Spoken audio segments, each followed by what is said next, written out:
મહેસાણા જિલ્લાના ઐતિહાસિક શહેર વડનગર ખાતે સ્પોર્ટ્સ સંકુલમાં આજે આંતરરાષ્ટ્રીય પતંગ મહોત્સવ 2026 ભવ્ય અને ઉત્સાહભર્યા માહોલમાં સંપન્ન થયો હતો.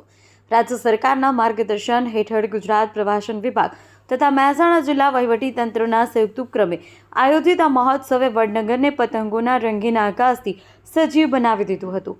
આ મહોત્સવમાં UK, Vietnam, Tunisia, Russia, Philippines, Mauritius, Malaysia, Korea, Jordan, Indonesia, Greece, France, Argentina, Cambodia અને અલ્જીરિયા સહિતના દેશોમાંથી આવેલા 100 જેટલા આંતરરાષ્ટ્રીય પતંગબાજોએ વિવિધ આકાર, રંગ અને કલાત્મક ડિઝાઇન ધરાવતા પતંગો આકાશમાં ઉડાવી દર્શકોને મંત્રમુગ્ધ કરી દીધા.